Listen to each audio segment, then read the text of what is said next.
아가씨 여기로 온나? 어디서 왔노? 이모가 잘해줄게. 여기 부산의 조개구이 식당 앞에서 외국인 여대생에게 들어오라며 식당 주인이 정겨운 사투리로 말을 거는데요. 이 외국인 여대생은 왜 부산에 오게 된 걸까요? 오늘의 사연을 들어보시죠. 안녕하세요. 저는 뉴욕대학교에 재학 중인 제니라고 합니다. 오늘은 제가 한국의 부산을 방문하게 되면서 겪은 한국의 민낯을 낱낱이 알려드리려고 사연을 보내게 되었습니다. 저는 15살 때 인생에서 가장 큰 사건을 마주하게 되는데요. 아빠의 교통사고로 인해 하루아침에 아빠를 잃게 된 겁니다. 저는 외동딸이어서 엄마와 저 단둘만 남게 된 거죠. 엄마도 힘들었겠지만 아빠와의 사이가 각별했던 저는 죽고 싶을 만큼 힘들었어요. 참 신기한 게 힘든 일이 생기면 가족끼리 더 뭉쳐서 힘을 내야 하는데 그게 마음처럼 쉽지가 않더라고요. 아빠가 없으니 엄마에게 더 의지하는 게 정상인데 이상하게 엄마가 더 싫어졌거든요. 아마도 제가 사춘기여서 그랬나 봐요. 저의 미래에 대한 걱정과 아빠의 부재가 겹쳐져 방황했던 시기였죠. 그때 저에게 유일한 위로가 되었던 게 한국 드라마였어요. 엄마가 한국 드라마를 보는 것을 따라서 보다가 점점 빠져들어서 이제는 하루라도 안 보면 안 되는 지경에 이르게 된 거예요. 그때 당시 도깨비라는 드라마가 저에겐 안식처 같은 것이었는데요. 도깨비에 나오는 대사가 저에게 큰 위로가 되어 주었거든요. 도깨비는 한국에서도 인기가 많았던 드라마라서 거의 대부분 알고 계실 것 같은데요. 가장 좋아하는 두 문장이 있는데 소개해 드릴게요. 너의 삶은 너의 선택만이 정답이다. 행복으로 반짝거리던 순간들만 남기고 힘들고 슬픈 순간들은 다 잊어요. 슬픔에 매몰되어 정상적인 생활을 할 수가 없었던 시기에 이 두 문장이 저를 살렸답니다. 나의 인생은 내가 선택하고 결정하는 것이라는 것을 깨닫고 그때부터 정말 열심히 제 본분인 학생으로서의 역할을 다했답니다. 그 결과 명문대인 뉴욕대학교에 진학을 할 수가 있었죠. 저는 역사학을 전공하였는데 특히 아시아의 역사에 대한 수업이 너무나 재밌었어요. 어느 날 학교에 한국의 문화와 한글을 공부하는 한국어 캠프라고 하는 것이 있다는 것을 알게 되었어요. 한국어 캠프에는 한국어를 배우고자 하는 학생들로 이루어진 모임이었는데 한국의 문화가 전 세계에 위상을 떨치면서 여러 나라 출신의 유학생들이 많이 있었습니다. 학교에는 중국어 캠프도 있었는데 신기하게도 거기에는 중국 유학생들이 학생 수의 반 이상이었습니다. 중국어를 배우기 위한 모임이라기보다는 중국 유학생들의 사교 모임 같은 형태였죠. 한류의 영향이 얼마나 크던지 한국어 캠프에는 들어가기가 하늘의 별 따기였는데 한국어에 대한 어느 정도의 이해도가 있는 학생들만 들어갈 수 있는 일종의 테스트까지 있었죠. 저는 한국 드라마를 보면서 기본 이상의 실력이 있었기 때문에 테스트에 통과하여 한국어 캠프에서 활동할 수가 있었습니다. 모임에는 회장이 있었는데 캠프의 운영에 발벗고 나서서 학생들에게 도움을 주는 한국인 유학생이었습니다. 이름은 최영우였고 큰 키에 부드러운 미소가 매력적이었는데 저보다 동생인 줄 알았는데 알고 보니 2살이나 많은 오빠였습니다. 일주일에 2번 한국어 공부 모임이 있었고 주말에는 유학생들끼리 모여서 한국의 음식을 해먹거나 한국어 심화 모임을 가졌죠. 한국어 캠프에 가입한 학생들은 한국과 한글에 대한 애정이 진심이었는데 네팔에서 온 학생은 저에게 이렇게 말을 했습니다.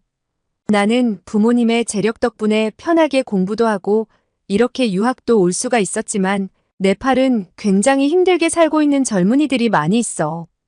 얼마 전 뉴스에서 한국에서는 필리핀, 몽골, 베트남, 네팔 등 총 16개국을 고용허가제 송출국가로 지정해서 인력을 모집하고 있다고 들었어.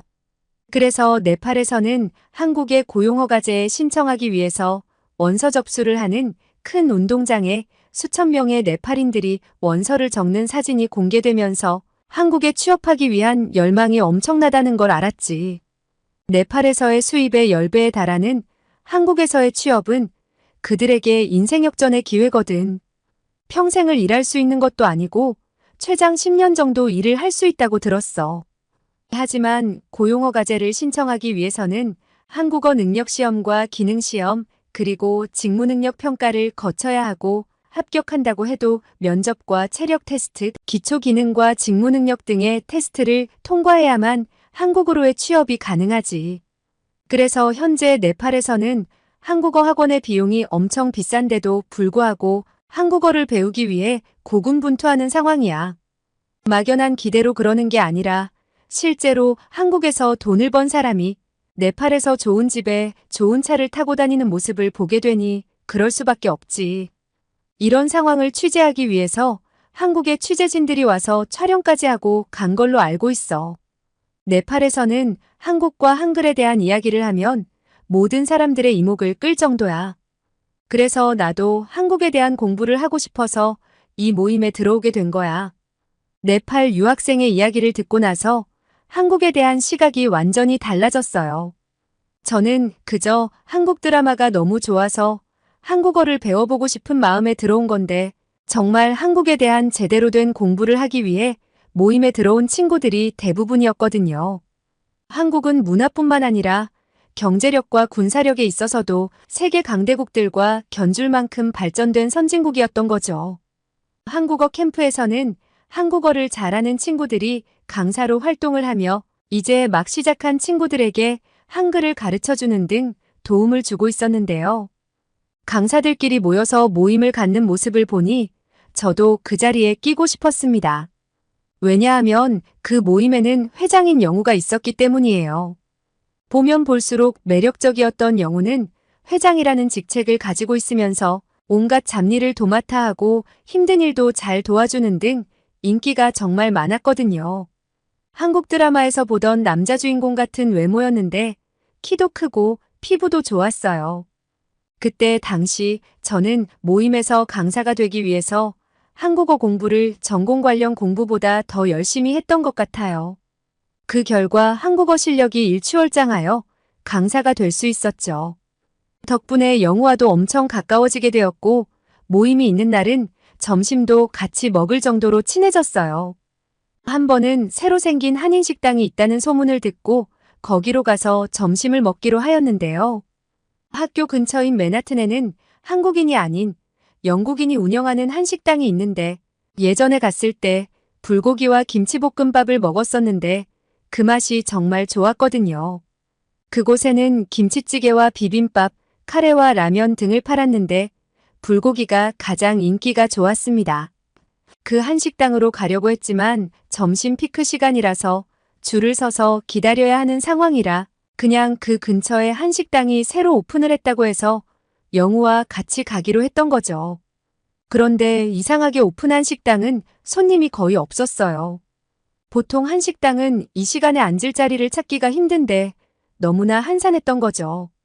아직 입소문이 나지 않아서 그런 거라 생각하고 우리는 자리에 앉았어요. 제가 그 식당이 믿음이 갔던 이유는 주방에서 일하는 분과 서빙을 해주시는 분이 아시아인이었고 당연히 한국분일 거라고 생각했기 때문입니다. 저는 김치볶음밥을 주문했고 영우는 순두부찌개를 주문했어요. 그런데 기다리면서 이상한 점을 발견했어요. 보통 한식당에서는 메인 음식이 나오기 전까지 김치와 장아찌, 계란말이와 몇 가지 나물 등 여러 가지 반찬을 내어주는데 여기는 전혀 주지 않는 겁니다. 홀에 계신 분에게 물어보니 반찬도 주문을 해야 준다면서 가격표를 손으로 가르치는 거예요. 어떤 한식당은 생수가 아닌 따뜻한 보리차를 주는 곳도 있는데 그런 걸 겪다가 이곳에 오니 뭔가 이상하다는 생각이 들었어요. 어차피 미국의 일반 식당에서도 반찬이라는 걸 주지 않으니 메인 음식만 맛있으면 된다는 생각에 그냥 기다렸습니다. 드디어 기다리던 김치볶음밥과 순두부찌개가 나왔어요. 냄새는 나쁘지 않았는데 비주얼이 조금 이상했습니다.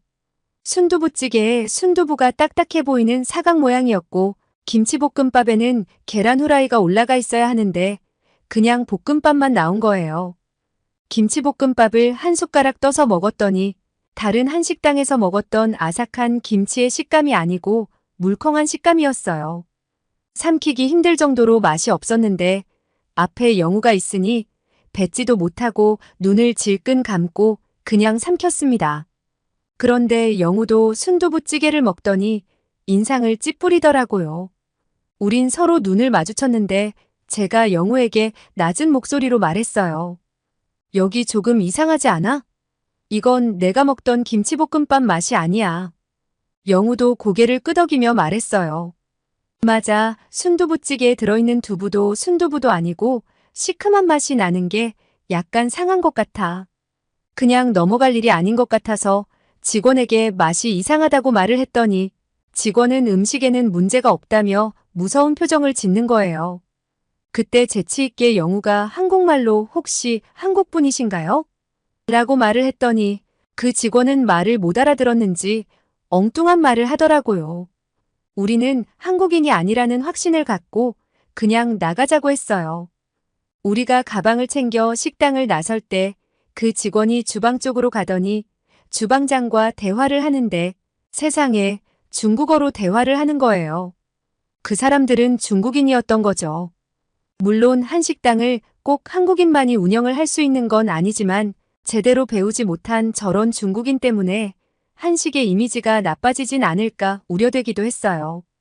점심시간이 거의 다 지나가 버려서 다른 식당에 들어갈 수가 없어서 간단하게 샌드위치로 때우고 학교로 들어갔습니다.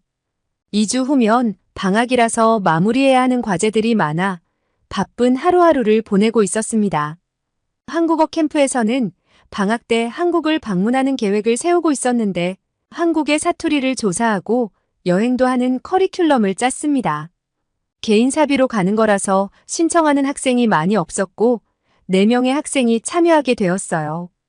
회장인 영우가 가이드 역할을 하기로 하였기 때문에 저도 당연히 신청을 하였죠. 방학이 시작되자 기대에 부푼 우리들은 한국으로 출발을 하였답니다. 인천에서 하루 자고 부산으로 출발하기로 했는데요.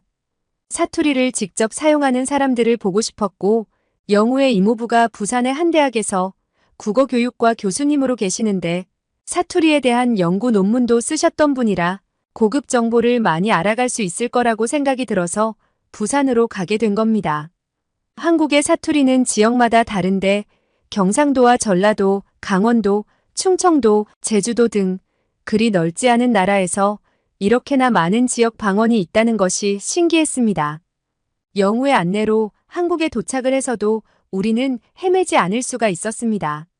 제가 좋아하는 한국 드라마의 배경이 되는 곳에 제가 와 있다는 것이 믿어지지 않았습니다.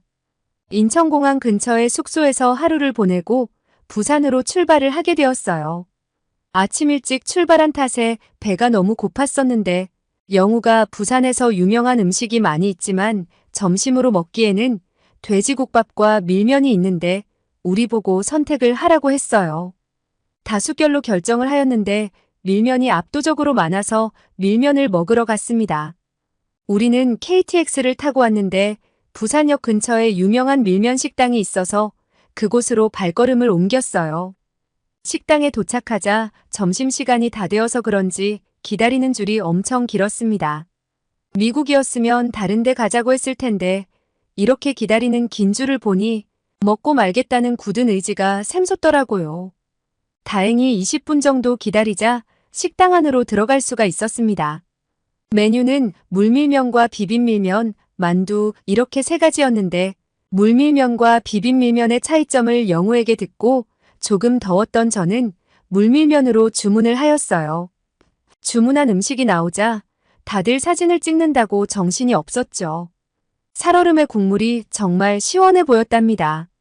밀면 위에는 채 썬 오이와 삶은 계란이 올려져 있었고 얇게 썬 무와 고기 몇 조각이 들어있었어요.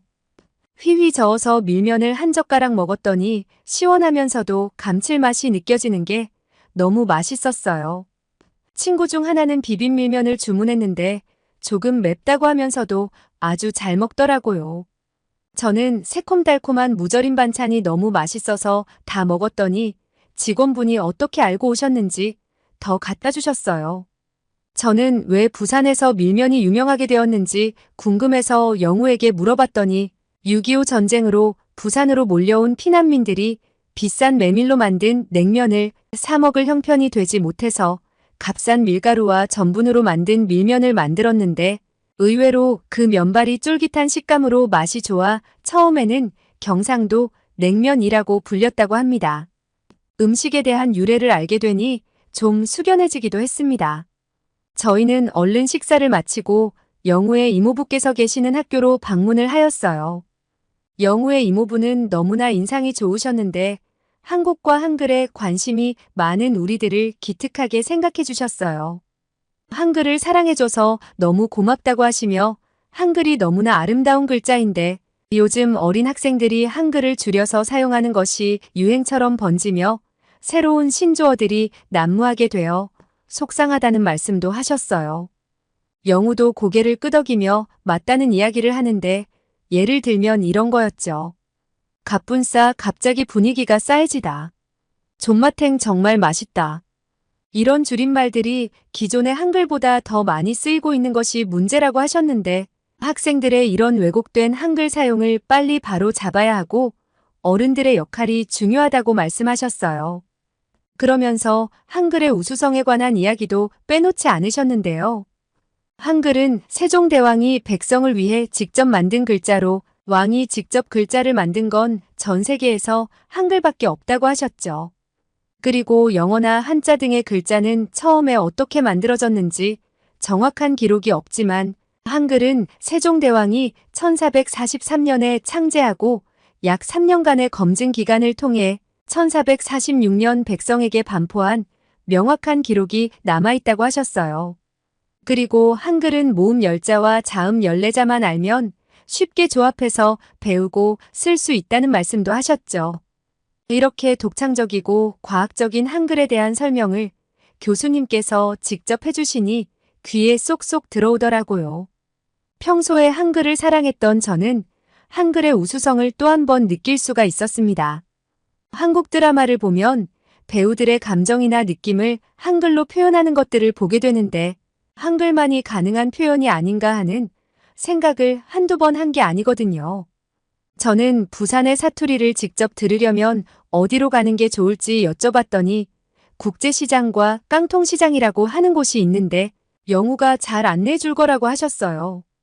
저는 깡통시장이라고 하셔서 깡통을 파는 시장인가 했는데 그게 아니었어요. 6.25 전쟁 이후에 부산으로 온 피난민들이 통조림 같은 미군 부대에서 나온 캔 제품을 이곳에서 팔기 시작하면서 붙여진 이름이라고 했죠. 점심때 먹었던 밀면도 그렇고 깡통시장도 그렇고 전쟁이라는 아픈 과거가 연관이 되어 있다는 생각에 마음이 아팠어요. 깡통시장에 가는 길에 횟집이 연달아 있는 길을 지나가게 되었는데 아주머니께서 저에게 사투리로 뭐라고 말씀을 하셨어요. 아가씨 여기로 온나? 어디서 왔노? 전 알아듣지 못해서 영우에게 물어보니 영우는 웃으며 가게로 들어오라는 말이라고 그냥 지나가면 된다고 했어요. 부산의 사투리는 서울 말보다 억양이 더 세고 높은 것 같다는 생각이 들었어요. 부산 사람들끼리 하는 말을 들었을 땐 싸우는 게 아닌지 의심이 들 정도였으니까요. 깡통시장을 지나 국제시장으로 갔더니 안 파는 걸 찾기 힘들 정도로 많은 종류의 식자재와 물건들이 있었어요. 부산 어묵을 파는 상점이 엄청 많았고 제가 좋아하는 김밥과 잡채를 파는 곳도 있었죠. 다채로운 음식과 바삐 움직이는 상인들이 가득한 시장은 살아있는 생명체처럼 역동적이었어요. 핸드폰 녹음 기능을 켠 채로 사람들이 하는 말들을 녹음하고 재밌는 구경을 하느라 시간 가는 줄 몰랐답니다. 그렇게 일주일간 한국에서의 경험은 평생 잊지 못할 추억이 되었답니다. 영우와도 좋은 추억을 많이 쌓기도 했고요. 내년에 다시 한국으로 여행을 갈 마음으로 열심히 공부를 하고 있는데요. 다시 한번 부산에 가려고 계획 중이랍니다. 부산의 유명한 여행지나 음식을 소개해 주시면 그곳으로 가보려고 해요. 부산에 사시거나 부산을 여행해 본 한국분들 알려주시면 감사할 것 같아요. 오늘은 어린 시절 아픔을 한국 드라마로 인해 위로받고 한국과 한글을 사랑하게 되었다는 제니 학생의 이야기를 전해드렸는데요. 부산을 여행해 본 한 사람으로서 저는 자갈치의 회센타를 추천해 봅니다. 여러분도 추천해 주시면 좋을 것 같아요. 오늘도 끝까지 들어주셔서 감사드리고 구독과 좋아요 부탁드려요. 이상 미연이의 공감 튜브였습니다. 좋은 하루 보내세요.